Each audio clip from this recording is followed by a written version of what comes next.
software engineer slash game developer slash all around tech savvy guy, one thing that I've pretty much excelled in is learning how to teach myself. Hi, I'm Ghost from GhostszMusic.com, and you're listening to The Dev Room. But first, let's hear from our sponsors. I don't know about you, but as a software engineer slash game developer slash all around tech savvy guy, one thing that I've pretty much excelled in is learning how to teach myself. A lot of people really don't understand where this concept comes from or where to get started in here without ending up in tutorial purgatory, I would like to call it, where you're basically doing tutorial after tutorial after tutorial where you're just watching and you're never actually doing, and you're never getting to the point where you can build your own projects or you can expand to the next level, basically leveling up. That's the best way to explain it.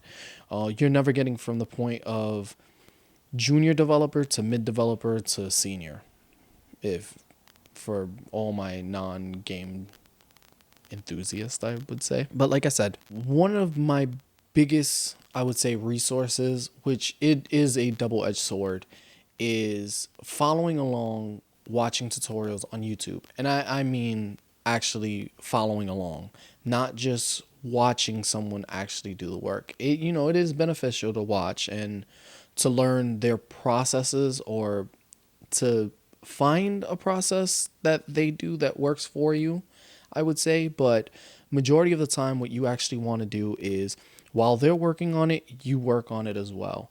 And what you'll end up doing is you'll fall into a kind of a routine, and your method will, you'll pull some things from that person that you're watching, but you'll also be able to niche out and make your own little groove where you can follow your own little path, and then you end up figuring out what works for you in your development workflow.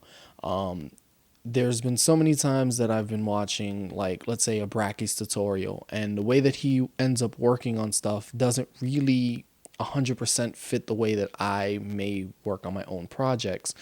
But watching his tutorials and following along with it, I end up learning about, hey, maybe if I just try this one little thing over here, maybe it might work, maybe it might not, but it helps you venture away from the project that you're learning about, and then you'll end up learning about something else, but you'll end up learning how to implement it and build something bigger from something very simple, if that even makes any sense.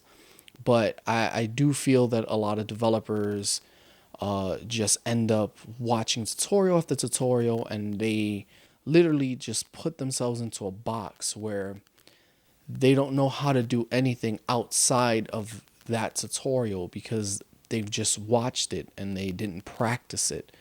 And as a developer, practice is, I would say, the biggest key of actually leveling up and making yourself into maybe a mid, maybe a senior developer from your junior status. And without doing any of the practicing or actually working while watching tutorials, you're literally just stunning your growth as a developer.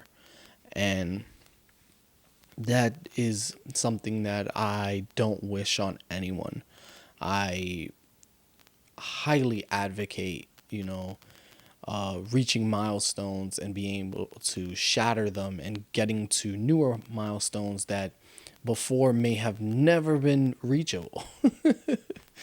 But with that one, I would love to know, what did you actually take away from this episode? I am very, very highly curious on actually if you're currently in tutorial hell, or you've gone past it and you've found your little niches, but who did you learn them from? I'm highly curious, and I actually want to continue the conversation. And with that one, I'll see you guys in the next one.